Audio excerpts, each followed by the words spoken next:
The first time Lillian Ralston saw Seth Winslow, he was turning a man away from his door with nothing more than a single cold stare, and she understood immediately that he was the most dangerous kind of lonely, the kind that had made peace with itself.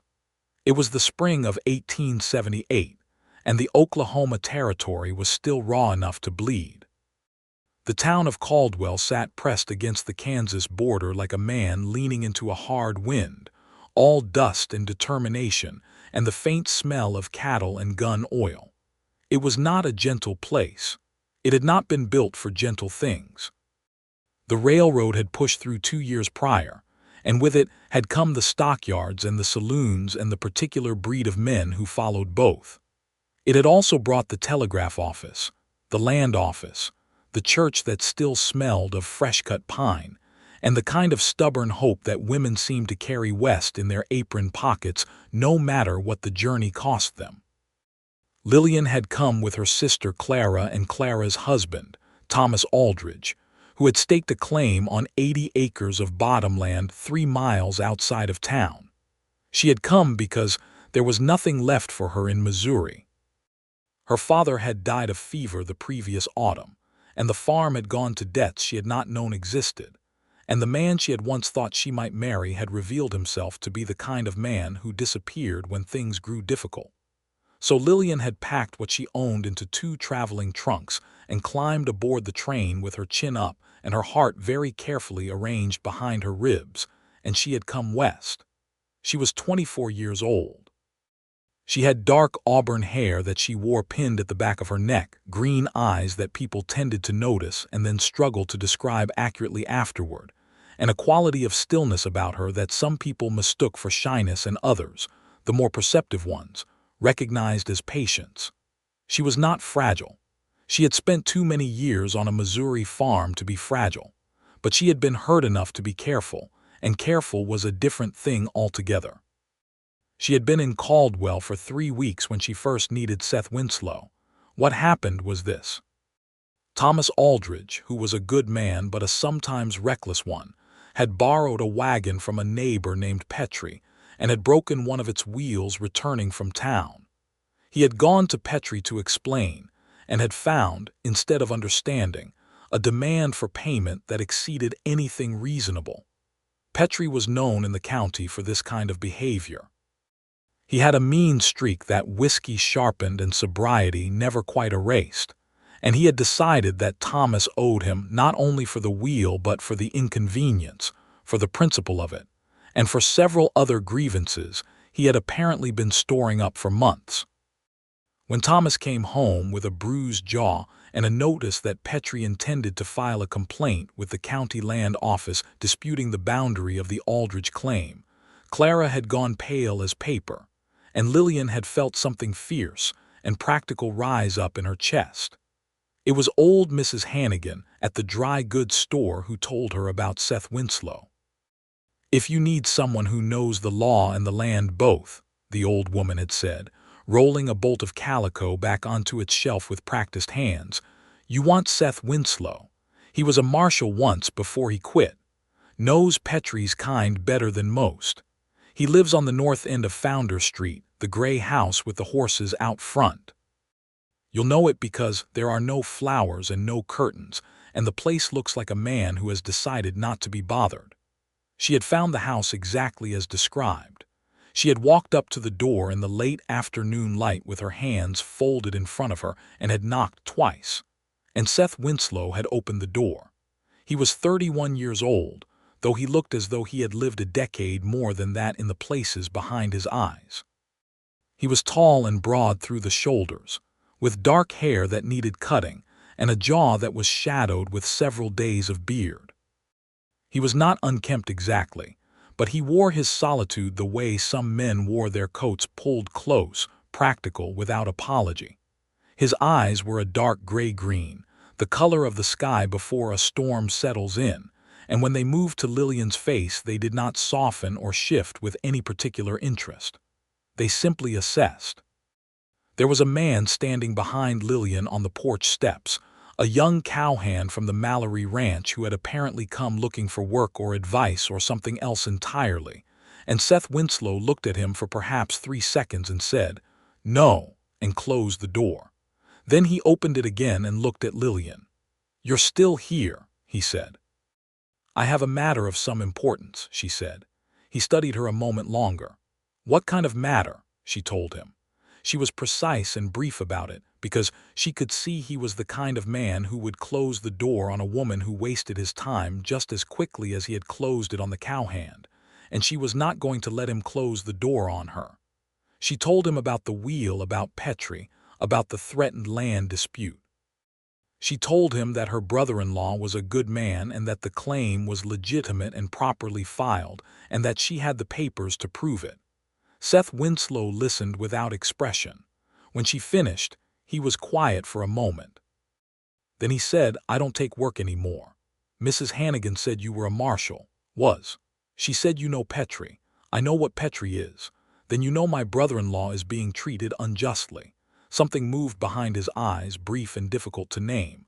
"Justice is a county matter now," he said. "The sheriff's office is on 2nd Street. Sheriff Braddock has ridden out to the Petrie property 3 times in as many months on various complaints and returned each time without resolution. He and Petrie went to school together as boys. Everyone in town knows it." Seth Winslow leaned against the doorframe and looked at her. Not the way men sometimes looked at her, measuring her in ways that had nothing to do with what she was saying. He looked at her the way a man looks at something that has surprised him slightly, and the slight surprise has made him cautious. "You've done your research," he said. "I have," she said. "I'd like to hire you to review the claim and speak to Petrie. I can pay fairly. Not extravagantly, because we don't have extravagant money, but fairly." Another pause. The evening light was stretching long across the dust of the street behind her, and somewhere down the block someone was playing a harmonica badly. "Come back tomorrow morning," he said. "Bring the papers." He closed the door. Lillian walked back to her sister's house and allowed herself exactly one deep breath of relief before she started thinking about what she would say tomorrow morning. She came back the next day with the land papers and a tin of biscuits that Clara had pressed into her hands, insisting that no man conducted good business on an empty stomach. Seth Winslow accepted the papers without comment and held the tin of biscuits for a moment as though he had forgotten how to respond to it, and then set it on a table inside the door. His house was spare. There was a table, several chairs, a wood stove, and more books than she had expected. A rifle stood propped beside the door. On the wall there was a single framed photograph. She did not get a close enough look to see who was in it, and below it a small shelf with what appeared to be a child's wooden horse, painted red, sitting very carefully in the center of it. She noticed the horse. She said nothing about it. He spread the land papers on the table and read them with the focused attention of a man who understood what he was reading. He asked her 3 precise questions. She answered them precisely. After about 20 minutes he folded the papers back and said, "Petrie's claim is nonsense. The survey was done in '76 and filed in Wichita. He can dispute it all he wants, but he won't get anywhere with it. What he's actually doing is trying to pressure your brother-in-law into a cash settlement to make him go away." "I suspected as much," Lillian said. "Most reasonable people would," he said, without warmth but also without condescension. He was simply stating facts, and she found she respected him for it. "I'll go out to Petrie's tomorrow. I'll make clear that the legal ground isn't there and that pursuing it will cost him more than he'll gain." He paused. "He may need to hear it more than once." "I understand. My fee is $3 for the initial conversation and $1 per subsequent visit if it comes to that." "That's more than fair," she said. They regarded each other across the table for a moment. He was not warm. He was not particularly welcoming. But there was something solid about him, something that did not shift or bend or perform. And after a winter of depending on people who had turned out to be less substantial than they appeared, Lillian found herself deeply, almost embarrassingly relieved by it. She paid him the $3 and left. He went to see Petrie the following day and returned with the matter largely resolved. Petrie had bluster but no actual stomach for a legal fight when confronted by someone who was both unafraid of him and clearly knowledgeable about the law. He filed nothing. He made no further threats. He went back to being quietly unpleasant from a safe distance, which was the natural state of men like him. Thomas was so grateful he nearly wept. Clara made a pie and sent it with Lillian, who was sent as a delegate because Clara was in the late stages of pregnancy and did not feel up to walking the distance. This was the second time Lillian knocked on Seth Winslow's door. He opened it and looked at the pie. "My sister wanted to thank you properly," Lillian said.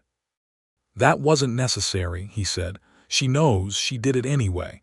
Lillian held out the pie. "It's apple. She thinks apple pie is appropriate for almost every occasion." He took it. He did not invite her in, but he did pause in the doorway rather than immediately closing the door, which she was beginning to understand was his version of hospitality. "How is the claim situation holding?" she asked. "Petrie won't file anything," he said. "He's talked to his neighbor Garrett about a different scheme. Someone should probably tell your brother-in-law to check his fence lines in the next few weeks and make sure his markers are where they should be, just as a precaution." Lillian blinked. "You went to some trouble to find that out." "I was in the vicinity." He was not quite looking at her, looking instead at the street beyond her shoulder. "It's not a guarantee. Just a precaution." "Thank you," she said, and meant it with more depth than two words usually carried. He gave a brief nod. The door closed, but she noticed, walking away, that the door did not close quite as quickly as it had the first time. Over the following weeks, Lillian settled into Caldwell with the practical, steady approach she applied to most things. She found work teaching the younger children at the small school on the edge of town, which paid enough to make her genuinely self-sufficient rather than a burden to Clara and Thomas. She learned the rhythms of the town, who was honest, who was not, which days the cattle drives came through and transformed the streets into something louder and more dangerous, which Saturday evenings the Methodist social was worth attending and which were best avoided. She saw Seth Winslow occasionally. Caldwell was not a large town. Sometimes she saw him riding out in the morning, the bay horse he favored moving at an unhurried pace, Seth himself straight in the saddle with that quality of contained attention he seemed to carry with him everywhere. Sometimes she saw him at the general store or the post office. He was always alone. He always had the air of a man who expected to be left to his errand and was faintly surprised when he was not. She did not go out of her way to speak to him, and she did not avoid speaking to him either. When they encountered each other, she said good morning or good afternoon, and he returned the greeting with a brevity that some people in town interpreted as rudeness, and she was beginning to interpret as honesty. He did not say things he did not mean. That was not rudeness. That was just a different kind of integrity. She learned things about him in the way you learn things about a person in a small town, gradually, through other people's accounts, through the spaces between what was said and what was not said. She learned that he had been a United States Marshal for 4 years, working out of Wichita, known for being both effective and fair in a region where fair was not always considered necessary. She learned that he had quit the Marshal's service 2 years ago, in the autumn of 1876, and that no one in Caldwell seemed to know precisely why, though there were theories. She learned that he had been married once briefly, and that his wife had died. She learned this last piece of information from Mrs. Hannigan, who delivered it with a measured care that told Lillian the older woman respected the weight of what she was saying. Her name was Anna, Mrs. Hannigan said, arranging a display of canned goods with unnecessary precision. And there was a child, a little boy. He was 2 years old. It was a fever that took them both, winter of '76. Seth was in the territory on a case when it happened. He came home to an empty house. She set down the last can and was quiet for a moment. He's been an empty house ever since. Lillian thought about the small, red wooden horse on the shelf. She thought about a man returning to a house that had held, only days before, a wife and a 2-year-old boy, and finding it silent. She thought about what a person does with that kind of grief when they have been formed by a life that did not easily accommodate the expression of grief. She thought about what it costs a person to stay intact when the thing that has broken them is something they cannot fix and cannot fight and cannot marshal or investigate or resolve through competence and determination. She thought she understood now the quality of deliberate absence in Seth Winslow. It was not natural, it was constructed. He had built it piece by piece, that wall, with the careful attention of a man who understood that the only alternative was to feel things that might undo him entirely. This knowledge did not make her love him. She was too careful a person for that kind of sudden translation of sympathy into sentiment. But it made her see him with an accuracy that she had not had before, and seeing a person accurately is always the beginning of something. Clara's baby came in late May, 3 weeks earlier than expected. It came fast and it came hard, and the midwife, Mrs. Pierce, arrived only just in time, and Lillian spent 6 hours beside her sister doing everything she was told, and some things she was not told but recognized as necessary. And at the end of it, Clara was exhausted and safe, and holding a small, red-faced, furiously indignant infant boy who announced his arrival with a cry that could have been heard in the next county. Thomas cried openly and without embarrassment, which made Lillian love him more than she already did. They named the baby James. James Thomas Aldridge. He was, in Lillian's entirely biased opinion, extraordinary. She had not spent much time around infants before this. She had been the younger sister, the one who had been held rather than done the holding, and her life in Missouri had not brought her into close proximity with babies. But James changed that. From his first week of life, James seemed to find Lillian specifically reassuring, which she suspected had to do with the fact that when she held him she was not afraid of him the way new parents could be afraid of holding too tight or too loose, afraid of doing something wrong, afraid of the fragility. Lillian held him with the same steady certainty with which she approached most things, and James seemed to sense this and settle. She spent much of June at the Aldridge house, helping Clara through the early weeks. She was there most days and several evenings, cooking and washing and holding James so that Clara could sleep, and she was so absorbed in this new life at the edges of her own life that she almost missed the thing that was beginning to happen with Seth Winslow. What happened was small and cumulative, the way the most important things so often are. It began with a garden. There was a kitchen garden beside the Aldridge house, and in the second week of June, Lillian was out in the morning light weeding it when she heard a horse on the road and looked up to find Seth Winslow pausing at the fence. He had been riding out toward the south range, she could tell from the direction and the way the horse was standing, and he had stopped. He looked at the garden, then at her. Then he said, without any particular greeting, "The fence post at your sister's north field is rotting, the third one in from the road. If your brother-in-law doesn't replace it before next week's rain, the wire will sag and he'll lose part of his line." Lillian straightened up and shielded her eyes against the sun. "Thomas is in town until Thursday," she said. Seth was quiet a moment. "I'll bring a post. You don't have to." "I'll bring a post," he said again, in the same even tone, and clicked to the horse and rode on. He came back that afternoon with a fence post lashed to his saddle and replaced the rotting one with an efficiency that suggested he had done it many times before. He did not knock at the house. Lillian watched him from the window while James slept on her shoulder, and she watched him finish the work, check the wire, and ride away without looking toward the house. The following week he stopped again on the road. This time he told her that Petrie had been talking to a lawyer in Wichita, but that the lawyer had reportedly told him the case wasn't worth bringing. He said it matter-of-factly, in passing, as though he were simply conveying information of practical use, which he was. But he stayed at the fence and talked a few minutes longer than strict necessity required. In late June, Lillian was in town purchasing supplies and encountered him at the post office. They fell into step walking the same direction, and she told him about James, because James was the consuming subject of her life at present, and she did not see any reason to pretend otherwise. She described the way James had grabbed her finger that morning and refused to let go, and the expression of total gravity on his small face while he did it, as though this were the most serious undertaking he had yet attempted. She was watching the road ahead when she said it, and so she almost missed the thing that happened to Seth Winslow's face. She caught it at the edges. A slight shift.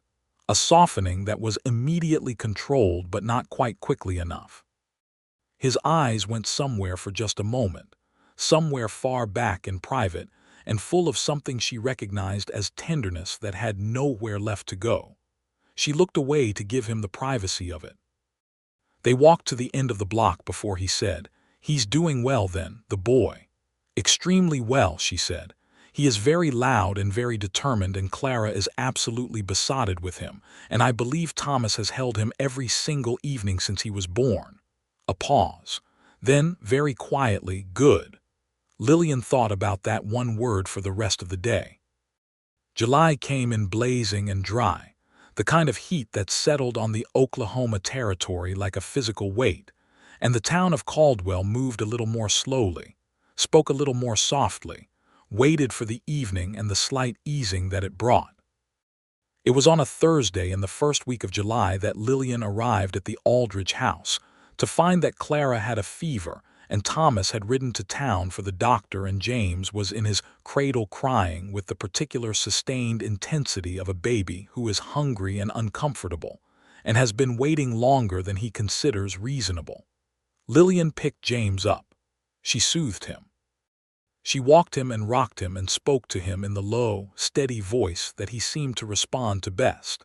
And James gradually wound down from his outraged crying to an aggrieved muttering to a tentative quiet. She was standing in the doorway of the house with James against her shoulder when she heard a horse and looked out to see Seth Winslow on the road. He had stopped again. It was becoming a habit of his, this stopping, and he was looking at her in the doorway with the baby. "Clara has a fever," Lillian said. "Thomas went for the doctor. I'm minding James." Seth dismounted, for the first time since she'd known him, without being asked. He tied the horse to the porch rail and came up the steps with the unhurried certainty of a man who has decided to do a thing and is doing it. "What do you need?" he said. "I need the fire built up so I can boil water if the doctor needs it. And there's a bucket by the well that needs filling." He went and did both without another word. James had fallen asleep against Lillian's shoulder, and she shifted him carefully, and when she turned, Seth Winslow was standing in the kitchen doorway watching her with the same expression she had caught the edge of before, that complicated, private, carefully controlled thing that lived somewhere behind his careful eyes. "He's asleep," she said softly. Seth nodded. He didn't move. "Do you want to come in and sit down?" she said, "in case Thomas comes back and needs an extra hand." He came inside. He sat in the chair by the window with the particular straight-backed, slightly uncomfortable quality of a man not accustomed to sitting in someone else's domestic space. He accepted the cup of coffee she poured him. He looked out the window. After a few minutes, Lillian sat across from him, still holding James, and because the silence was beginning to have a weight to it that she thought needed acknowledging, she said, simply and without making it into anything larger than it was, "What was his name?" "Your son." Seth's hand stilled around the coffee cup. He did not look at her right away. He looked at James, sleeping in her arms, and she watched the careful architecture of his face do something complicated and involuntary. "Daniel," he said. His voice was level. The levelness cost him something. She could hear the cost. "That's a good name," she said. He nodded slowly. Then he looked up and met her eyes, and the thing she saw there was not grief exactly, not in its fresh and ragged form, but something grief becomes when it has been lived with long enough, a depth of understanding, a knowledge of what can be lost, a seriousness that went all the way down. "He would have been 4 years old this September," Seth said. Lillian held James a little more securely. She did not say she was sorry, because she had already said that in the earlier, easier way that people say it, and this moment needed something else. She said, "He had a father who is still thinking about him every single day." Seth looked at her for a long moment. Then Thomas came back with the doctor, and the moment passed into the practical necessities of the day, but something in the air between them had shifted, and both of them could feel it, though neither said so. Clara recovered from her fever in 3 days, as the doctor had predicted. It was a summer illness, not dangerous for a healthy woman, and James remained well and loud and aggressively vigorous, and life returned to its ordinary rhythms.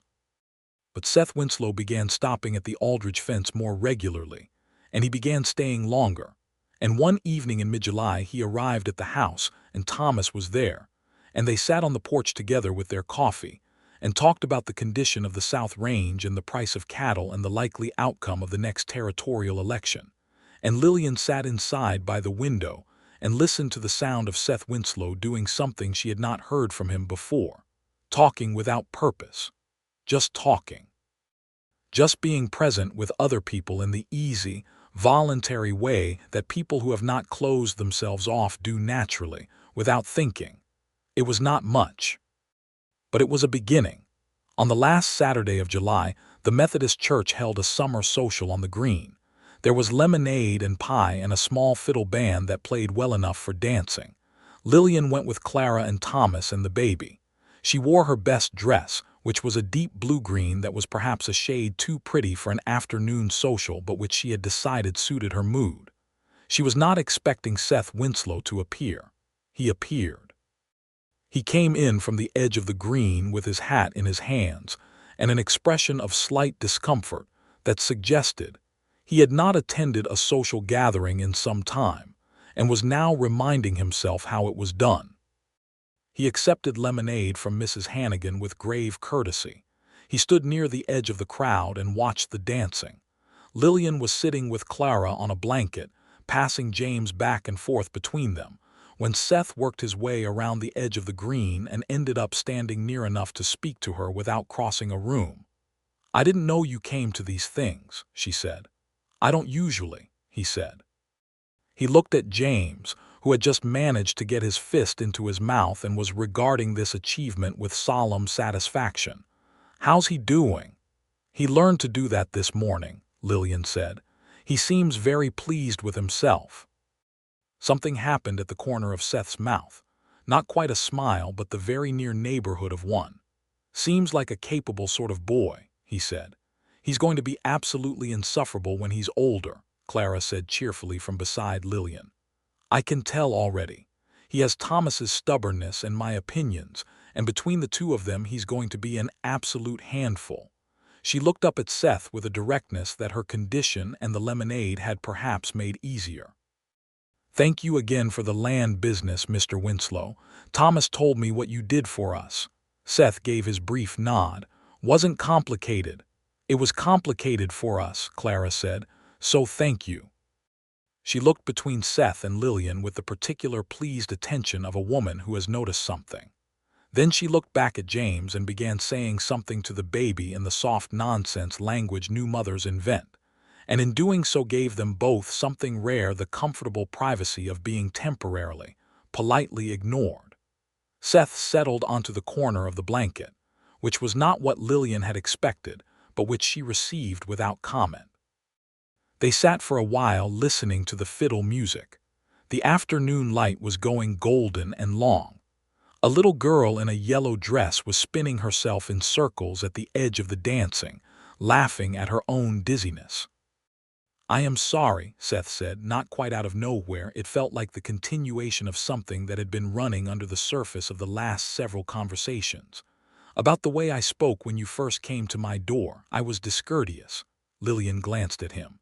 "You told me to come back tomorrow and bring the papers. You kept your word and resolved my problem. I wouldn't call that discourteous. I closed the door on you. You opened it again." He was quiet.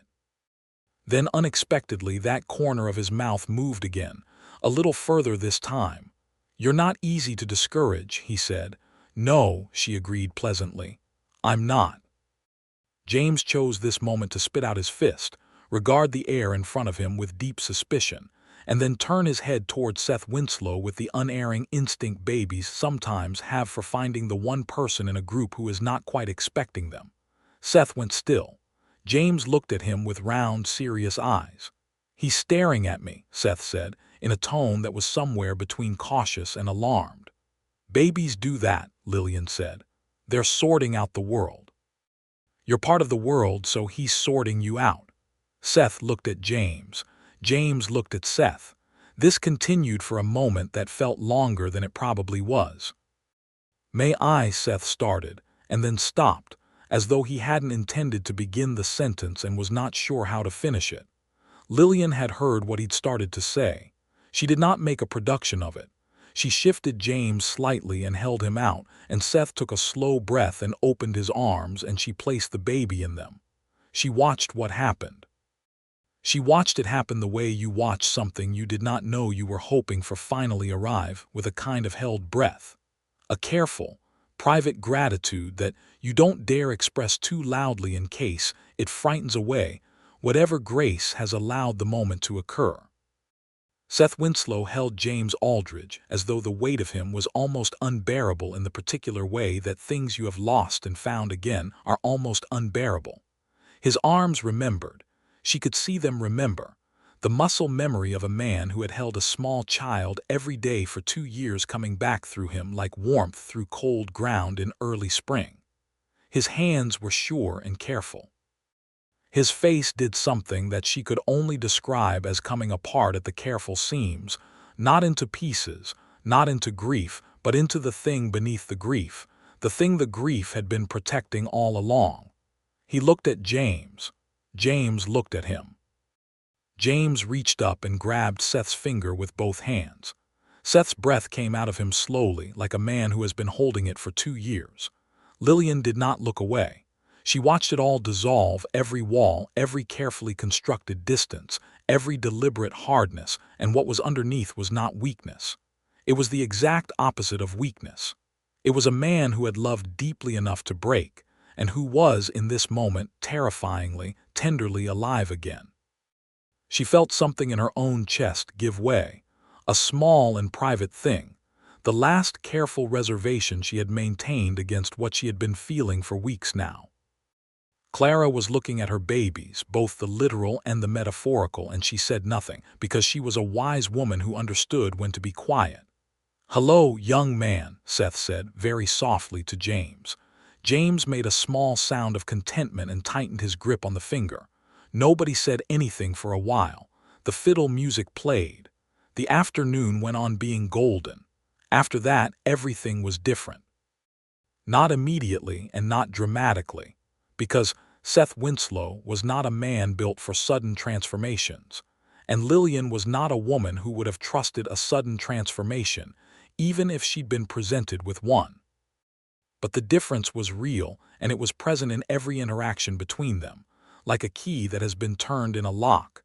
The mechanism has shifted. The door is not yet open, but it is no longer the same door. He began coming to the Aldridge house in the evening sometimes.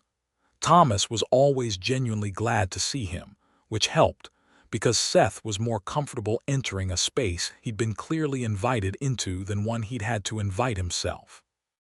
He would sit on the porch and drink coffee, and sometimes hold James when Lillian or Clara needed their hands free, and there was something almost domestic about these evenings that no one commented on, because commenting on it would have made it self-conscious, and it was not self-conscious. It was simply natural. He and Lillian talked. They talked the way people talk when they have discovered that the other person is someone worth talking to carefully at first, and then with increasing ease, and then with the comfortable confidence of two people who know that what they say will be received with both intelligence and generosity. She told him about Missouri, about her father, who had been a quiet, methodical farmer with a love of books that he had passed on to her, and whose death had left a shape in the world that she still sometimes reached for out of habit.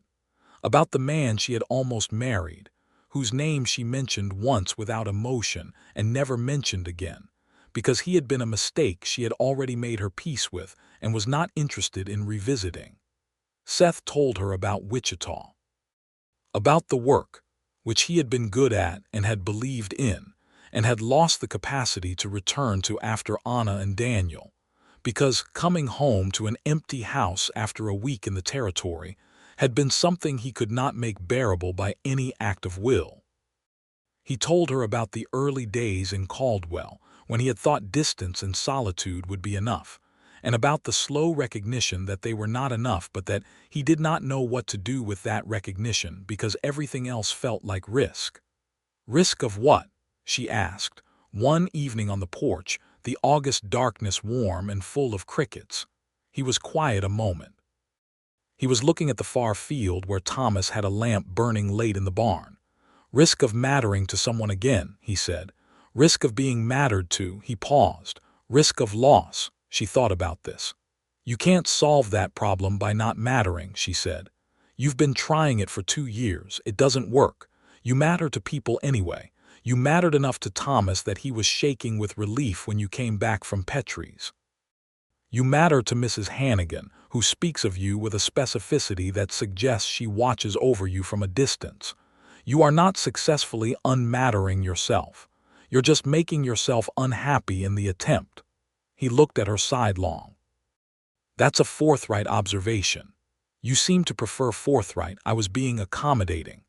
The corner of his mouth did that thing again, and this time it went all the way, the whole slow way, into a real smile. She had not seen one before. It transformed his face in the way that fire transforms a dark room. The structure was the same, but everything in it was visible now. She felt her heart do something entirely beyond her management. You are remarkable, he said, as though it were a simple fact he was reporting. Then he seemed to realize what he'd said and looked back at the field, but he did not retract it. She did not respond immediately. She held the moment carefully, the way you hold something warm after being cold. Seth, she said, yes. I think you know what I'm going to say. I think I might, he said quietly. Then you know that I am not saying it lightly. I don't do things lightly. I know that, he said. I've noticed it about you. I have been careful because I was hurt before, and because you are a person who could hurt me rather a great deal more than anyone before you has managed, and because I think this thing between us deserves to be treated with seriousness. He turned to look at her fully. His face was open in a way she had not seen it before, and it was almost difficult to look at directly, the way the sun is sometimes almost too much. I have been afraid, he said, and the simple honesty of it, coming from a man who had clearly never found it easy to say, was the most courageous thing she thought she had ever heard. I know, she said. I don't know if the fear goes away. I don't think it does, she said. I think you choose to be present anyway. He reached across the space between their chairs and took her hand. His hand was large and calloused and very warm, and she felt the warmth go all the way up her arm and into her chest and settle there. Then I choose to be present, he said. She turned her hand and held his. They sat like that while the crickets went on and the lamp burned in the distant barn and the night lay warm and vast around them. And it was not a dramatic moment except that it was, underneath its quietness, the most dramatic thing either of them had lived in quite some time. September arrived, and with it a slight easing of the heat, the first cool edges in the evening air, and James Aldridge becoming increasingly opinionated about his place in the world. He was 3 months old and had discovered that he had a voice and was using it to its fullest potential, and the Aldridge house rang with his commentary on existence. Seth came every other evening now, and sometimes in between, and on the evenings he and Lillian would sometimes walk down to the edge of the field and back while Thomas and Clara sat on the porch with James, and these walks were the best part of her days. He was not the same man who had closed his door on her in April. He was not entirely different either. The quietness was still there, the precision, the aversion to performance or pretension. But there was a warmth now that was no longer hidden, a presence that was no longer careful in the defensive sense, and he laughed sometimes, properly laughed, and the sound of it was her favorite sound in the Oklahoma territory. They were walking by the fence line one evening in the second week of September when he stopped and turned to face her with the look of a man who has prepared himself for something and is now doing it. I want to court you properly, he said. If you're willing. Lillian looked at him. Seth, I've been holding your hand on the porch every other evening for 3 weeks. That's different, he said. I want it to be official. I want it stated. She understood. He was a man who believed in clarity, in stating things that mattered plainly so that there was no room for misunderstanding or retreat. Then I'm willing, she said. He reached up and touched her face, one careful hand against her cheek, and she leaned into it the very smallest amount, and he looked at her for a long moment with those dark, storm-colored eyes that were no longer a storm but had become something she had started thinking of privately as home. He did not kiss her that evening. He was, as she was learning, a man who believed that the things most worth having were worth arriving at deliberately. But 2 evenings later, on the porch of the Aldrich house, with James asleep inside and Thomas and Clara very diplomatically elsewhere, he did. He came up behind where she was sitting and said her name, and she stood and turned, and he kissed her with the same quality that characterized everything about him, quiet and unhurried and absolutely certain, with a depth of feeling underneath that was tremendous. She kissed him back with 3 months of careful patience and a great deal of her own depth, and when they stepped apart they were both very still for a moment, and she could feel her heart going at a pace that she strongly hoped was not visible on her face. "Well," she said. "Well," he agreed. There was something new in his face. Not just the warmth she had been watching grow all summer, but something more, a settledness, a peace, the quality of a man who has been in exile for a long time and has just, finally, come home. They were married in October. It was a small wedding, because neither of them wanted anything large, and because the minister at the Methodist church was a kind man who understood that some weddings are about community and some are about the 2 people doing the marrying, and he was willing to preside over the latter kind without making it feel diminished. Clara cried.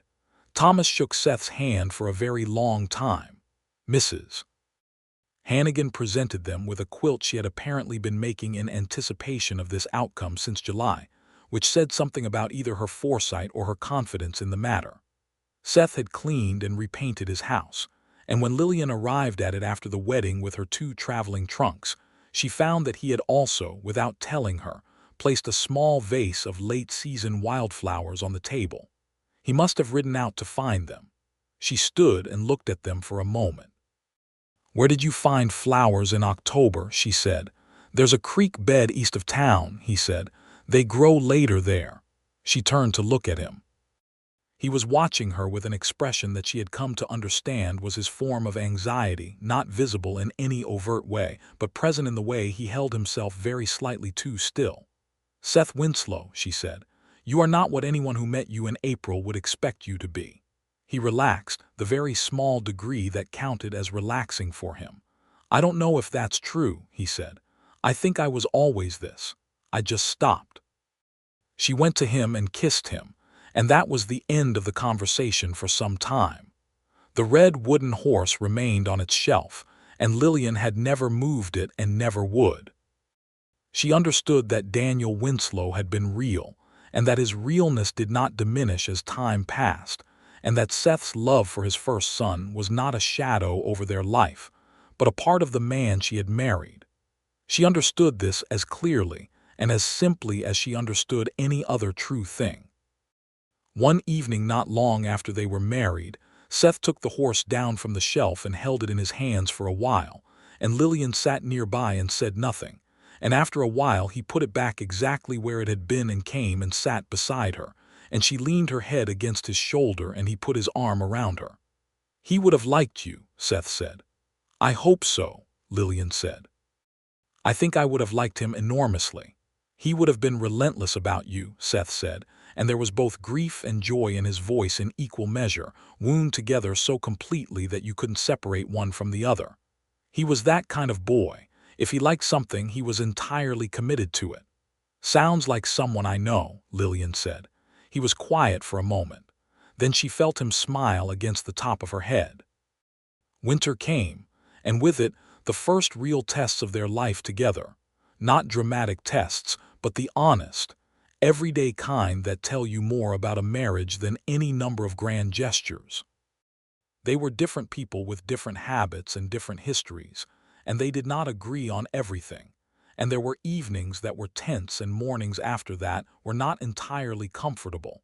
And they learned each other the way you learn any real thing, which is with attention and patience and occasional frustration, and the willingness to try again. What Lillian discovered was that Seth fought fair. He did not say things he did not mean in anger, and he did not say things he meant cruelly. And when he was wrong, he said so with a directness that was at first slightly startling, and eventually became one of the things she trusted most about him. What Seth discovered was that Lillian was not someone who needed managing or protecting in the condescending sense, but who was genuinely, practically capable, and who was also willing to ask for help when she needed it, which was a combination he had not previously understood was possible and which made everything easier. They were better together than either of them had been alone. This was not a complicated or dramatic discovery. It was just true, the way the best truths are. In January, a new situation arrived in the form of a man named Calhoun Marsh. Calhoun Marsh had recently arrived in Caldwell from somewhere in Texas, with a background that included a period as a deputy sheriff, and a subsequent period of being very vague about what had come after that. He had begun operating a small saloon on the edge of town, which was legal enough, but he had also begun making arrangements with several of the cattle outfits coming through that had the quality of protection schemes, suggestions that certain fees, made informally and in cash, would ensure smooth and trouble-free passage through Caldwell for the cattle and their owners. Several ranchers had paid. Others had complained to Sheriff Braddock, who had investigated the matter with his characteristic thoroughness, which was to say he had spoken to Calhoun Marsh, received a pleasant denial, and closed the matter. Thomas Aldridge was one of the ranchers who had complained. He came to Seth one evening in late January looking uncomfortable and told him about it, and Seth listened with the particular focused quality of a man who had spent 4 years as a marshal and understood exactly what kind of situation this was. "This is a matter for the federal marshal's office," Seth said.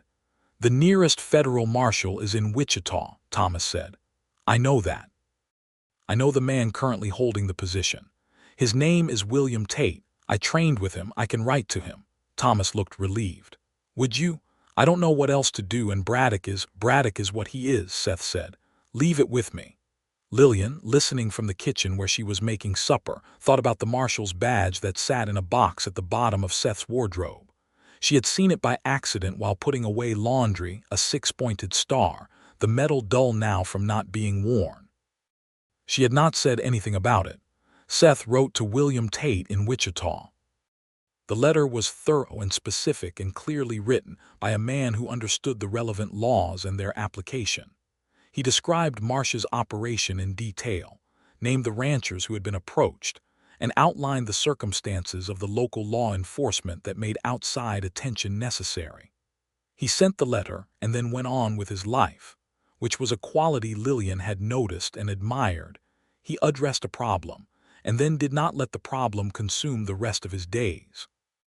He came home from posting the letter and helped her move a piece of furniture she'd been trying to reposition, and then they had supper, and he told her about a horse he'd seen at the livery with a remarkable temperament, and the evening was ordinary and warm and entirely pleasant. Marshal William Tate arrived in Caldwell in the middle of February.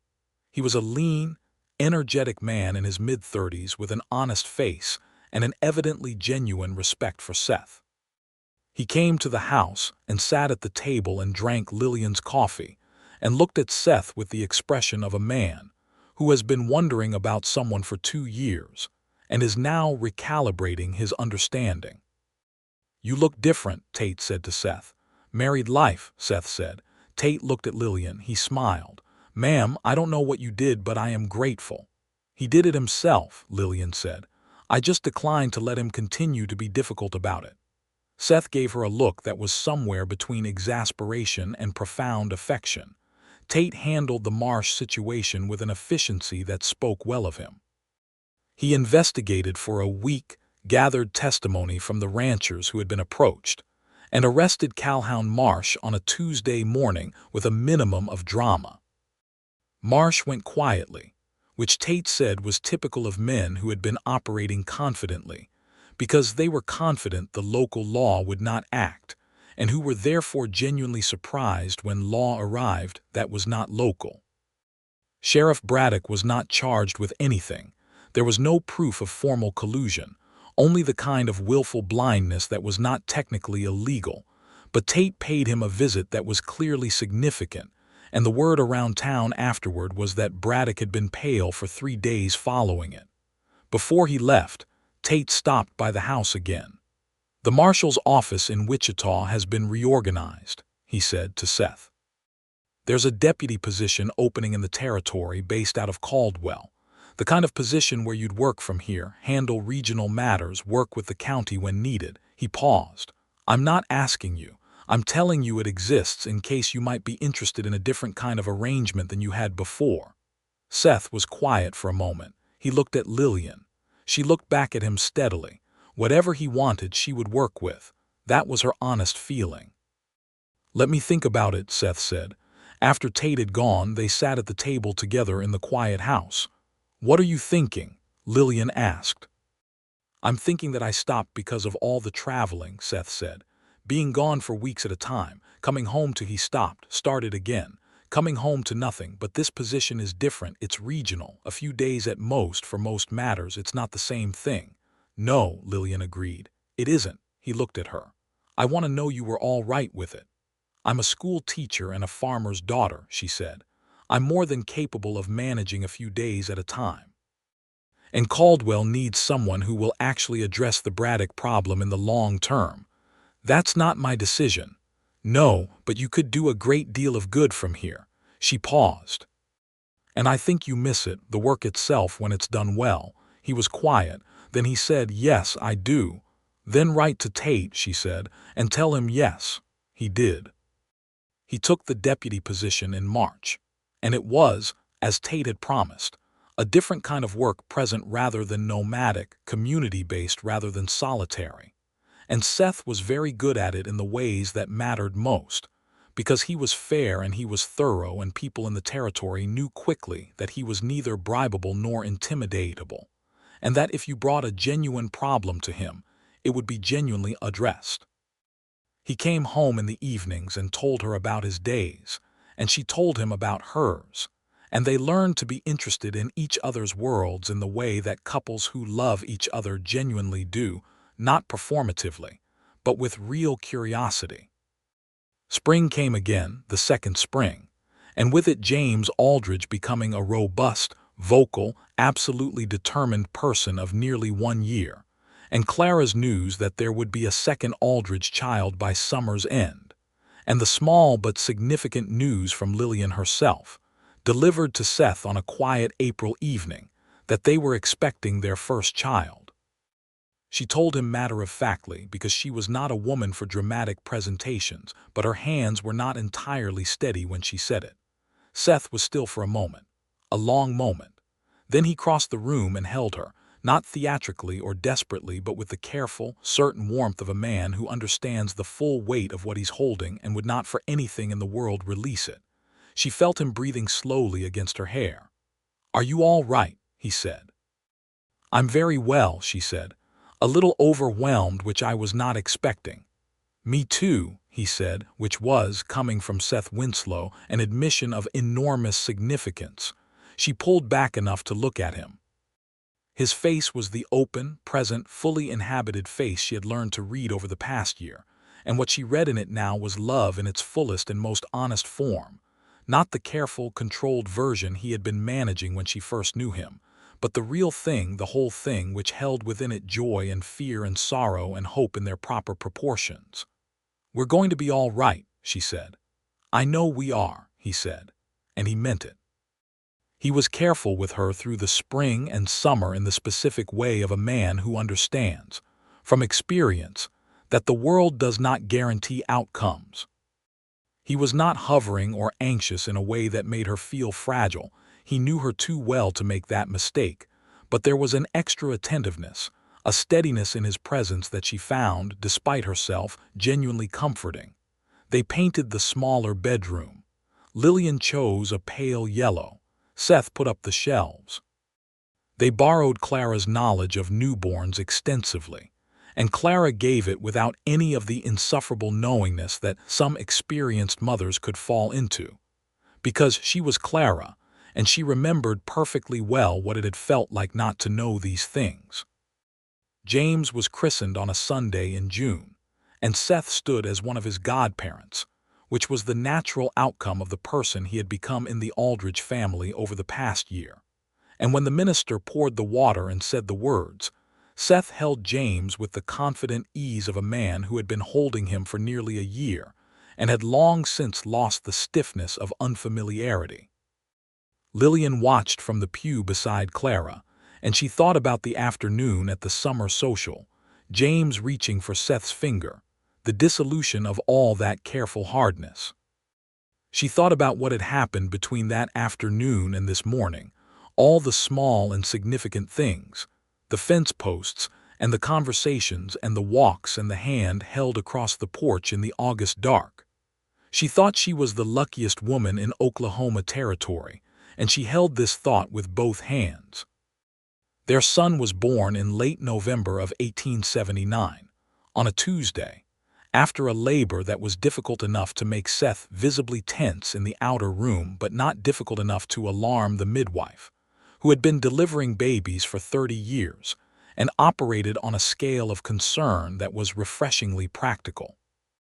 He was a healthy boy, 7 pounds and furious about the cold air and very loud in his protest of it, which Lillian thought showed excellent early character.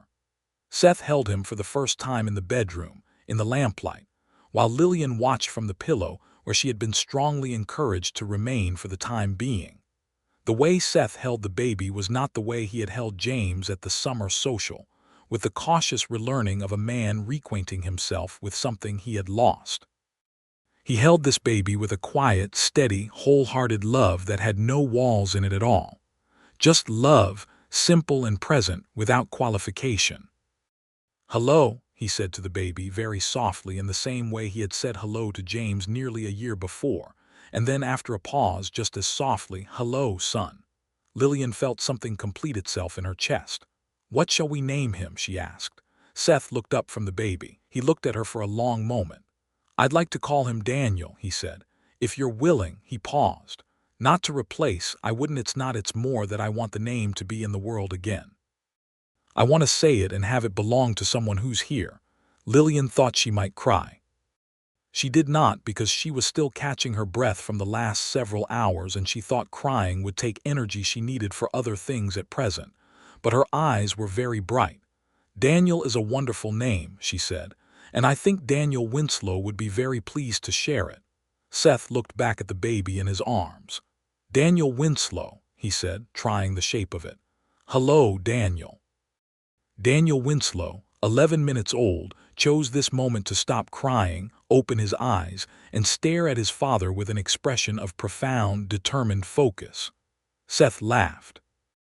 It was a full, unguarded, completely genuine laugh, and it filled the lamplit bedroom and went out into the house, and Lillian stored it in the place she kept the best things and would carry it with her for the rest of her life. The winter was gentle, as Oklahoma territory winters went. They were warm in the gray house on Founder Street, which Lillian had gradually transformed without altering its essential nature. She had added curtains, a few rugs, a second bookshelf, and a pot of rosemary in the kitchen window that survived the cold because she tended it with dedication. The red horse was still on its shelf. Beside it now was a small figure made of clay that James Aldridge had pressed into Seth's hand one October afternoon with the gravity of a person making an important gift, and which Seth had placed on the shelf with great care. Daniel grew fast in the first months, as babies do, changing weekly in ways that were simultaneously astonishing and natural. He had Seth's coloring, which was to say he was dark-haired and serious-faced when he was not smiling, and when he was smiling, he was Lillian's exact expression at its warmest, which Seth told her on a morning in February when the light was coming in clear, and she was making the baby laugh by making faces. "He has your smile," Seth said from the doorway, watching them. "He has your everything else," she said. "I don't mind that," Seth said, with a quiet satisfaction that was entirely characteristic of him. Spring came to Caldwell in 1880 with the particular extravagance of springs after hard winters, the grasses going green almost overnight and the creek east of town running full, and Seth's work as deputy marshal continuing to be the kind of work that did genuine good in the territory. He had built a working relationship with 2 county sheriffs and a relationship with the federal marshal's office in Wichita that was based on mutual respect and competence. He was known, by now, across the region as a man who could be trusted with difficult things and who would see them through without personal gain or political maneuvering. He came home in the evenings. That was the part that mattered most. James Aldridge turned 1 year old in May and began walking with enormous confidence and no particular judgment, which kept the whole Aldridge household in a constant state of redirection. Lillian took Daniel over to the house regularly, and the 2 cousins regarded each other with the solemn mutual assessment of babies who are not yet entirely certain what to do with other babies. Thomas's second child was born in July, a girl, whom Clara named Ruth, and the Aldridge house became a place of multiple overlapping needs and considerable organized chaos that everyone found demanding and no one would have traded for anything. On an evening in August, Seth and Lillian were on their porch, which she had planted with the late-season wildflowers she had found seeds for at the general store, and Daniel was asleep inside, and the evening was the particular kind of beautiful that made you hold still to keep it. "Are you happy?" Lillian asked. She asked because she wanted to hear him say it, because she knew that a year ago he would not have been able to, and she wanted the full measure of how far they had come. Seth was quiet for a moment, in the way he was quiet when he was not avoiding a question but genuinely attending to it. "I am," he said. "I am happier than I knew how to let myself be, and I'm working on that, on letting it be what it is without trying to manage it or keep it at arm's length." He paused. "I'm better at it than I was." "You're considerably better at it," she agreed. He took her hand. "I'm sorry it took me so long," he said. "You arrived," she said. "That's what matters. You opened the door." "You wouldn't let me close it," he said, and there was a warmth in his voice that made her smile. "I'm very difficult to discourage," she confirmed. He brought her hand up and pressed his lips to her knuckles in the unhurried, deliberate way that was characteristic of everything he did, and she felt the warmth of it from her hand all the way into the center of her chest. Inside the house, Daniel made a small sound and then went quiet again, settling back into his sleep. Outside, the Oklahoma Territory spread itself in every direction, vast and wild and indifferent in its beauty, and Caldwell sat in it like a heartbeat, alive with all its particular and imperfect human noise, and 2 people sat on a porch in the evening light and were, in the fullest sense of the word, home. In the autumn of 1880, something happened that brought the earlier chapter of Seth's life briefly back into the present. A man arrived in Caldwell in October, a man named Garrett Hinds, who had ridden in from the west with a warrant from Wichita and a specific request. He was a federal marshal, young, not yet 30, with an earnest manner and good instincts, and he had been sent to apprehend a horse thief named Cooley who had been working the territory between Caldwell and the New Mexico border and had been sighted twice in the area. The request was simple. He wanted Seth to ride with him for 2 days, because Seth knew the terrain and the ranchers in the region, and because Tate had recommended him. Seth came home and told Lillian about it that evening. 2 days, he said, 3 at the outside. Go, she said, you know the answer. Daniel is only 10 months old. Daniel and I will be perfectly fine. Clara is 3 miles away, Mrs. Hannigan checks on me regularly whether I want her to or not. She looked at him. Seth, this is what you do. Go. He went. He rode out with Garrett Hines on a Tuesday morning, and Lillian spent the 2 days teaching her classes and minding Daniel and writing a letter to her friend in Missouri and being, as she had told Seth she would be, perfectly fine. He came back on Thursday evening, dusty and tired, with Hines having apprehended Cooley without significant difficulty at a ranch property 20 miles south. Seth had known the property's owner and had smoothed the conversation considerably. He came through the door and Lillian was in the kitchen with Daniel on her hip, and Seth crossed the room and kissed her and then took Daniel and held him for a long moment, and Daniel looked at his father with the steady, serious gaze that was already his most characteristic expression. "How was it?" Lillian asked. "Good," Seth said. "Hines is a capable man. The job was straightforward." He looked at Daniel. "I thought about you both the whole time." "Of course you did," she said. "We're your favorite people." He looked at her over Daniel's head with an expression of absolute, uncomplicated love. "Yes," he said simply.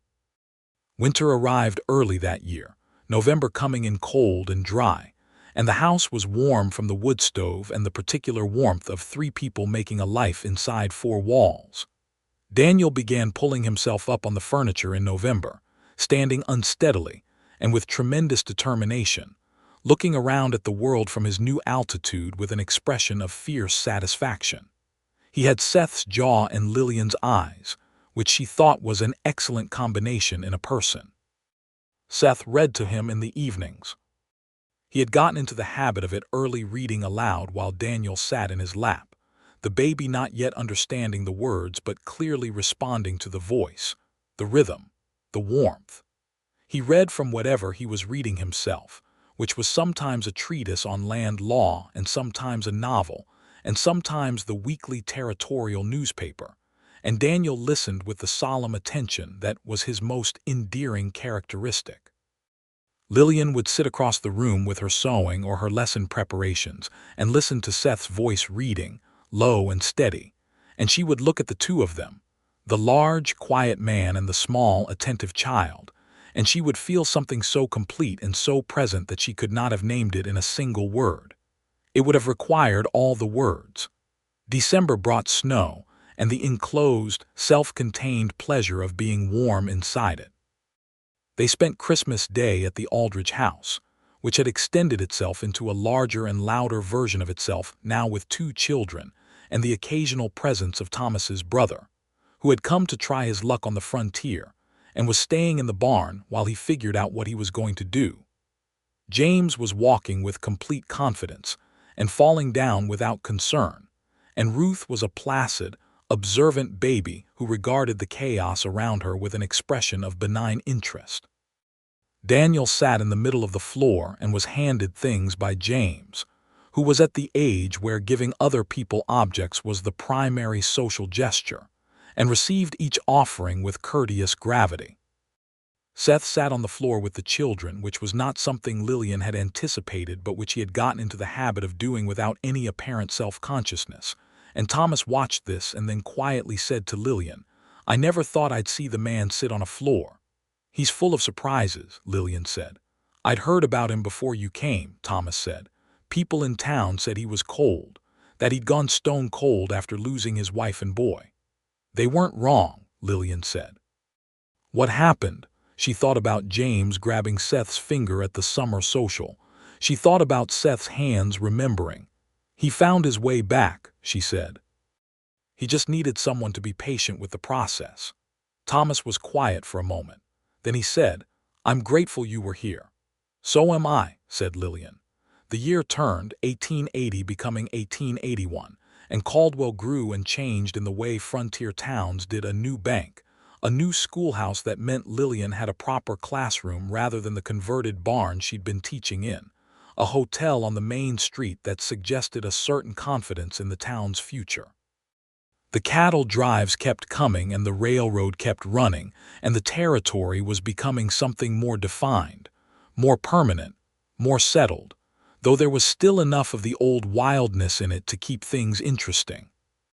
Seth continued his work as deputy marshal, and in the spring of 1881, He handled a case involving a land fraud scheme that had taken money from 12 homesteading families, and the resolution of it, the recovery of the funds through legal process, and the subsequent arrest of the two men involved, was reported in the Caldwell newspaper and praised by several of the families who had been affected.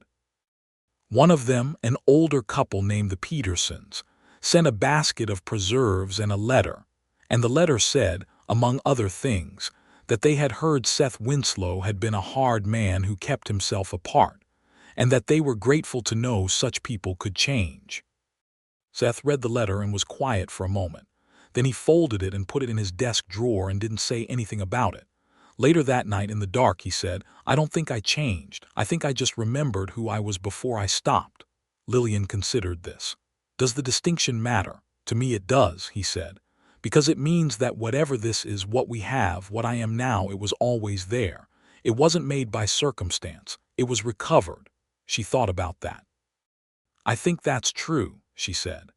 "I think the man who sat on the floor at Christmas with a 1-year-old and a 2-year-old was always inside the man who closed the door on me in April."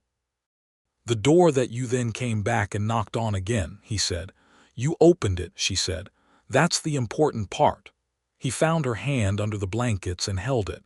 "I'm glad you didn't stop knocking," he said. "I'm glad you opened the door," she said. The spring of 1881 brought with it one more piece of news, which Lillian delivered to Seth on a morning in April when the wildflowers on the porch were just beginning to open, and Daniel was conducting research into what happened when you put dirt in your mouth. She told Seth that Daniel was going to have a sibling. Seth looked at her for a moment. Then he stood up from the table and came around and lifted her off her feet in an embrace that was not his usual style at all and was entirely characteristic of who he had become. "Put me down," she said, laughing. He put her down. He held her face in his hands. His eyes were bright. "A brother or a sister for Daniel," he said, as though testing the reality of it. "Most likely one or the other, yes," she said. He kissed her forehead, her cheek, her mouth carefully. "You are the most extraordinary thing that has ever happened to me," he said. She looked at him steadily. "I feel quite the same way about you," she said. Outside, Daniel had discovered that dirt was not as interesting on the inside as it had appeared from the outside, and was making his views on this known. Seth went to retrieve him, and Lillian leaned in the doorway and watched her husband scoop their son up and say something to him that made Daniel stop crying and look thoughtful instead. And she thought that the world was full of things you couldn't plan for and couldn't predict and couldn't protect yourself from feeling, and that the bravest thing a person could do was to stop trying. She thought about the man she had first seen turning someone away from his door with a cold stare. She thought about 2 years of life lived forward from that moment. All the fences and the conversations and the hands held, and the door opened again and again, each time a little wider. She thought about a baby put into a man's arms, and everything that followed from that moment of warmth pressed against cold armor, the slow and irreversible melt of it, like spring coming into ground that has been frozen so long it has forgotten what green feels like. She thought about Seth holding Daniel in the lamplight, saying hello. She thought about sitting on a porch in the August dark, and the sound of his laugh, and the wildflowers he had ridden out to find in October. And she thought, as she had been thinking for 2 years with increasing depth and certainty, that the hardest kind of love is the kind you offer to someone who has been hurt into their hardness, and the most extraordinary thing about it is that it works. That warmth is that powerful. That presence is that persistent. That patience, properly given, is its own kind of strength. She went inside to start breakfast, and Seth came in behind her with Daniel on his hip, and Daniel reached out for her with both arms in the imperious way of small children who have decided they want to be somewhere other than where they currently are.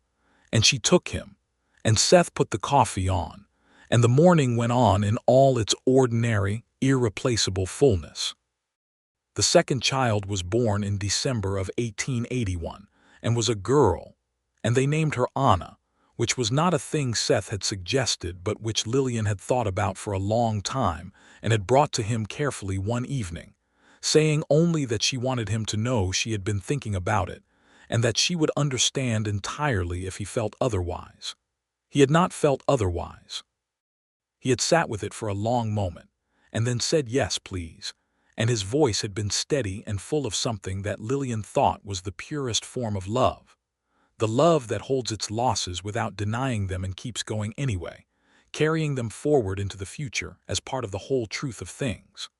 Anna Winslow was born on a cold December night with less drama than Daniel had managed, arriving in the early morning hours with a quickness that surprised everyone, including the midwife. She was smaller than Daniel had been, with fine dark hair and an expression, even in her first minutes, of calm assessment that suggested she was going to be a person of formidable observation. Seth held her with the same steady certainty with which he had come to hold every child in his life, no longer cautious, no longer relearning, simply fully present and entirely certain of what he was doing. "Hello, Anna," he said softly. Anna opened her eyes and looked at him. "She looks like you," Lillian said from the bed. "She looks like herself," Seth said, "though I hope she has your determination." "She'll have that," Lillian said. "It runs in the family." He looked up at her, and in the lamplight his face was everything she had come to know it as, quiet and present and deeply, undefensively alive. "Are you all right?" he said. "I am very well," she said. "Bring her here."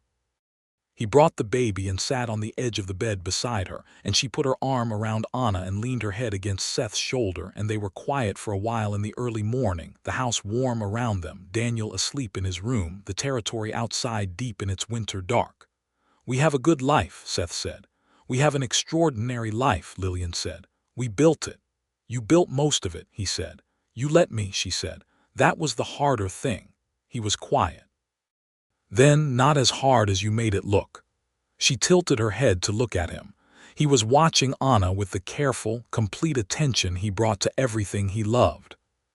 "I'm glad you opened the door," she said again, because it was the truest thing she could say, and she believed in saying true things. "I always intended to," he said. "I just needed a reason to remember why." Anna made a small sound, somewhere between a sigh and an inquiry, and they both looked at her, and the moment settled around them like warmth, like home, like everything they had both come to understand was worth being open enough to receive. Outside, Caldwell went on in its rough and genuine way, the territory wide and wild around it, and the story of Seth and Lillian Winslow became one of those stories that people in small towns collect and carry forward, not because it was dramatic, though there had been enough of that, but because it was true, and because people need true stories about what happens when a person decides to stop being afraid, and what it looks like when someone refuses to stop knocking. The years that followed were full. There was a third child, a boy named Thomas after his uncle, born in 1884, who arrived with Seth's coloring and Lillian's stubborn energy, and a set of lungs that announced him to the entire neighborhood. There was Daniel beginning school, walking the 2 blocks with great seriousness each morning, and then coming home with the compressed urgency of a child who has been holding in everything he learned all day and can now finally release it. There was Anna learning to read before she was 4, which surprised no one who had spent any time with her. There was Seth continuing his work as deputy marshal with the kind of steady, fair-handed competence that built a reputation slowly and on solid ground. There were evenings on the porch, summer evenings and autumn evenings, and the few mild winter evenings when a coat was enough, sitting side by side in the chairs Lillian had painted blue one spring on an impulse she never regretted. There were arguments, because they were 2 real people with real differences, and there were mornings after when one or the other of them said what needed saying, and the day went on. There was the ordinary texture of a life built together, the breakfasts and the late nights and the seasons and the children growing in all their relentless, beautiful urgency, and it was not always easy, and it was not always simple, but it was always honest, and it was always, underneath everything, loved. The red wooden horse remained on the shelf always. It was the one constant in the house through all the rearrangements and accumulations of years. The children knew about it. Lillian had told them, when they were old enough to ask, that it had belonged to a little boy named Daniel who had been their father's first son, and that he was in heaven, and that they could love someone they'd never met. The original Daniel's name sat beside their sister Anna's name in the family's understanding of itself, part of the story, part of the truth. In the summer of 1886, Seth and Lillian walked out to the creek east of town one evening while Clara minded the children, the same creek bed where he had found the wildflowers in October of 1878.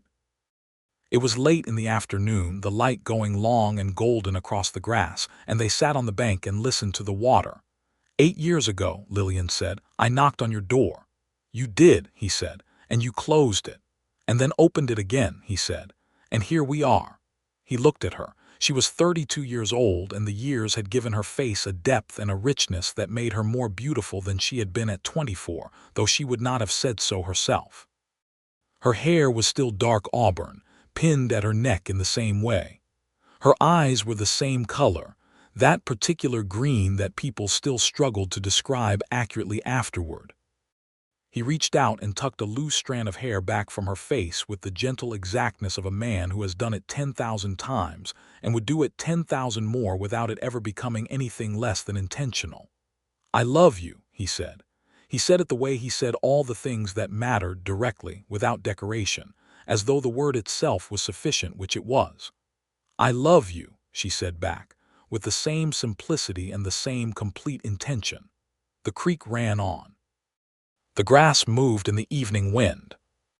The Oklahoma Territory spread itself around them, vast and alive, and Caldwell stood at its edge, alive and growing, and 3 children were waiting at the Aldridge house for their parents to come home, and 2 people sat by a creek in the last of the summer light and were grateful deeply, quietly, without qualification grateful, for every choice that had brought them here. It had begun with a door, with a woman who would not be discouraged, and a man who was not quite as closed as he appeared, or perhaps who had been waiting, without knowing it, for someone persistent enough to prove that the opening was worth it. It had continued with a fence post, and a tin of biscuits and a summer social and a baby's hand closing around a grown man's finger, and the extraordinary, irreversible warmth of that. And it had become what it was, a life, whole and particular and full of the specific beauty that only lives actually lived can have through the patient, daily, chosen act of being present to each other, and to the world they had made together. Seth Winslow had hardened himself against every living thing, and it had taken one woman's refusal to accept that hardness as permanent, and one small child placed in his arms at just the right moment to remind him that the warmth was still there. It had never gone. It had only been waiting, and in the waiting was the whole of the story.